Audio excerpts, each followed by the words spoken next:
माह मुहर्रम की खुसूसियात। मुकर्रिर हैं सैयद मोहम्मद उमैर। माह मुहर्रम की बेपनाह खुसूसियात हैं। सबसे बड़ी खुसूसियत तो यही है कि मुहर्रम के महीने से कमरी साल का आगाज होता है। इस तरह इस्लामिक कैलेंडर का सबसे पहला महीना मुहर्रमुल हराम है। इस माह को मुहर्रम इसलिए कहते हैं कि इसमें जंग जिदाल, क़िताल, लड़ाई झगड़ा करना हराम है। इसी वजह से ये महीना बड़ा बाबरकत और मुकद्दस है। मुहर्रमुल हराम का आगाज हो चुका है। आगाज मुहर्रम के पेश नजर सबसे पहले तमाम बाशिंदगान हिंदुस्तान को नए इस्लामिक साल की मुबारकबाद पेश करते हैं, इसलिए कि मुहर्रम को सभी लोग खा वो मुस्लिम हो या हिंदू हो बहुत मानते हैं। हजरात सामीन, इस बात से हम सब वाकिफ हो चुके हैं कि यकुम मुहर्रम से नया इस्लामिक साल का आगाज होता है, लेकिन इसके साथ साथ ये भी जानना चाहिए कि कमरी साल की इब्तिदा कब हुई। तो आपको मालूम होना चाहिए कि हिजरत नबवी सल्लल्लाहु अलैहि वसल्लम के 3 बरस बाद इस्लामिक कैलेंडर हजरत सैयदना उमर फारूक रजी अल्लाह ताला अन्हु के दौरे हुकूमत में नाफिज किया गया। फिर इस इस्लामिक कैलेंडर को हिजरी कमरी साल का नाम दे दिया गया। ज़माने जाहिलियत और फिर इस्लाम आ जाने के बाद अरब के बाशिंदे रजब, ज़िलक़ायदा, ज़िलहिज्जा और मुहर्रम इन चारों कमरी हिजरी महीनों को मोहतरम समझते थे। इनमें न लड़ाई झगड़ा करते थे न जंग जिदाल, लेकिन इन चारों महीनों में भी माह मुहर्रमुल हराम को एक खुसूसी अहमियत और अफजलियत हासिल थी, हमेशा रही और आज भी है। अगरचे रमजानुल मुबारक का महीना अफजल तरीन महीना है, मगर रमजान के अलावा मुहर्रम को बाज हैसियत से इम्तियाजी शान हासिल है, क्योंकि रमजान के रोजों के बाद मुहर्रम के दिनों में एक दिन का रोजा रखना दूसरे महीनों में 30 दिन के रोजे रखने के बराबर है। इसके अलावा मुहर्रम के महीने की खुसूसियत ये भी है कि इस माह को वाक़या करबला से जाना जाता है। सामीन, तारीख इस बात का इनकार नहीं कर सकती कि अहद माजी में कुरैश गैर मुस्लिम की जानिब से मुसलमानों को जो परेशानियां और मुसीबतें दरपेश थी उनको कभी फरामोश नहीं किया जा सकता।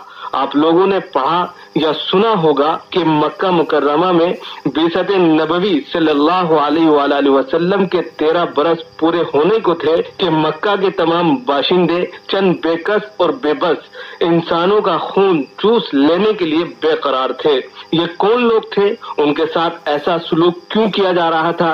ये चंद लोग जिनके सब के सब मुखालिफ थे आकाए नामदार साजदार दो आलम मोहम्मद मुस्तफा अहमद मुजतबा सल्लल्लाहु अलैहि वसल्लम के वो साथी थे जिन्होंने ईमान लाने में सबकत की थी और मक्का के गैर मुस्लिमों के हाथों तरह तरह की अजियतें और मजालिम बर्दाश्त किए थे, जिनको हम सहाबी और सहाबियात के नाम से याद करते हैं।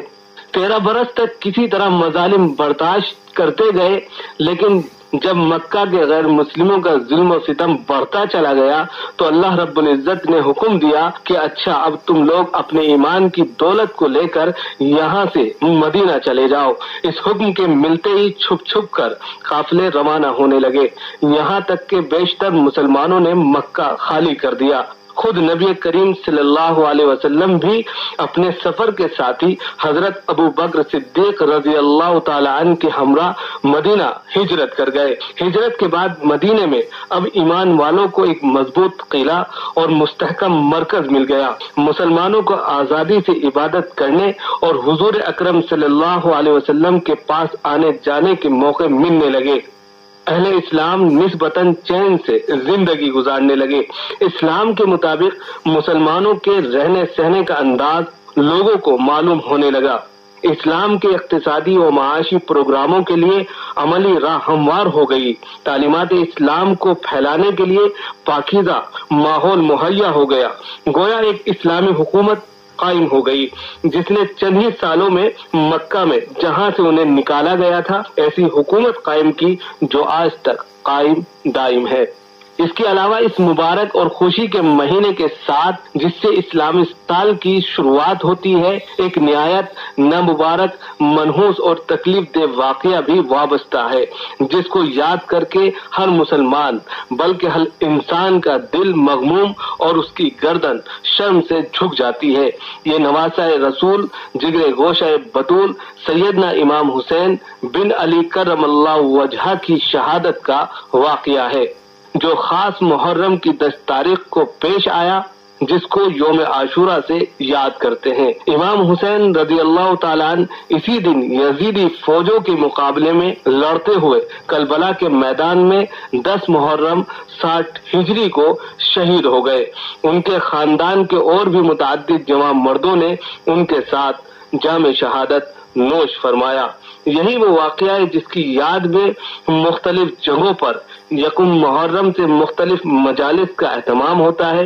کہیں مجالس عزا لگتی ہے تو کہیں امام حسین رضی اللہ تعالیٰ عنہ کی شہادت پر بیانات ہوتے ہیں، اور اپنے اپنے طور پر الگ الگ مسلک کے لوگ ہندو، مسلم، سکھ، عیسائی خراج عقیدت پیش کرتے ہیں اور ان سے بے انتہا محبت کا اظہار کچھ تلاوت کلام پاک، اصال ثواب، دعائے مغفرت سے کرتے ہیں تو کچھ تعزیہ داری، علم، ماتم، فاتحہ نیازی سے کرتے ہیں۔ نیز بہت سے ہمارے ہندو بھائی تعزیہ داری میں بھی شریک ہوتے ہیں اور ان کے اس واقعے کو حق گوئی، اصول پسندی، مردانگی، جابازی اور جوان مردی کا ایک بے نظیر کارنامہ سمجھتے ہیں۔ عام طور پر عوام الناس محرم کی خصوصیت کو انہی 2 واقعات سے جانتی ہے، حالانکہ ان کے علاوہ بھی بہت سے تاریخی واقعات اور خصوصیات اسی مہینے سے وابستہ ہے۔ مثلا یکم محرم کو خلیفہ ثانی امیر المؤمنین سیدنا عمر فاروق رضی اللہ تعالی عنہ کی شہادت کا افسوسناک واقعہ پیش آیا۔ حضرت عثمان غنی رضی اللہ تعالیٰ عنہ اسی مہینے میں خلیفہ بنے اور پھر اتفاق سے اسی ماہ میں آپ کو شہادت بھی حاصل ہوئی۔ حضرت علی رضی اللہ تعالیٰ عنہ اور حضرت فاطمہ رضی اللہ تعالیٰ عنہا کا نکاح اسی ماہ میں ہوا۔ مسلمانوں نے بہت سے ملکوں کو اسی ماہ میں فتح کیا۔ غزوہ خیبر کی کامیابی اسی ماہ میں حاصل ہوئی۔ کعبۃ اللہ پر سب سے پہلا غلاف اسی ماہ میں چڑھایا گیا، اور اسی مہینے کی 10ویں تاریخ کو اللہ رب العزت نے حضرت موسیٰ اور بنی اسرائیل کو فرعون کے ظلم و ستم سے نجات بخشی اور فرعون کو دریائے نیل میں غرق کیا۔ اس مصیبت سے نجات پانے کی وجہ سے یہودی 10 محرم کو شکرانے کا روزہ رکھتے ہیں۔ جب نبی کریم صلی اللہ علیہ وسلم مدینہ تشریف لائے تو آپ نے وہاں کے یہودیوں کو دیکھا، وہ یوم عاشورہ کا روزہ رکھتے ہیں۔ سوال و جواب کے بعد آپ نے کہا، ہم حضرت موسیٰ علیہ السلام کی محبت کے زیادہ حقدار ہیں، لہذا ہم بھی یوم عاشورہ کا روزہ رکھیں گے، لیکن ہم صرف 10 تاریخ کا نہیں بلکہ 9، 10 یا 10، 11 کا روزہ رکھیں گے۔ آپ نے ان تاریخوں میں روزہ رکھنے کی بڑی فضیلت اور خصوصیت بتلائی۔ ابھی جیسا کہ آپ حضرات کو معلوم ہو چکا ہے، محرم سے نیا اسلامک سال شروع ہوتا ہے تو نئے سال کی آمد پر نئے منصوبے، بلند عزائم، پرانی زندگی کو چھوڑ کر ایک نئی زندگی کے ساتھ زندگی کا سفر شروع کریں اور کچھ کر گزرنے کے ارادے سے اپنے مقصد میں لگ جائیں۔ اسی کے ساتھ یکم محرم ہی سے تقریباً 15 محرم تک جلسے جلوس کا اہتمام رہتا ہے۔ الگ الگ مقامات پر مجالس وغیرہ منعقد ہوتی ہیں، مختلف موضوعات پر تقریریں، وعظ، نصیحتیں اور بیانات ہوتے ہیں۔ ان میں اگر جانا ہے تو ضرور چلے جائیں، لیکن امن و امان کے ساتھ، سنجیدگی کے ساتھ، آپ کی ذات سے خود آپ ہی کو نہیں بلکہ دوسروں کو بھی کوئی تکلیف اور معمولی ایذا بھی نہ پہنچے۔ ایک دوسرے کے عقائد کا خوب احترام کریں تو انشاءاللہ اللہ رب العزت آپ کو اچھا بدل عطا فرمائے گا اور آپ کے جذبات کو قبول مقبول کرے گا۔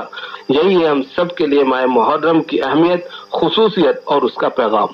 ماہ محرم کی خصوصیات، ابھی آپ یہ تقریر سماعت فرما رہے تھے، مقرر تھے سید محمد عمیر، اور اب جناب حیدر یعقوب کی آواز میں نوحہ اور سلام۔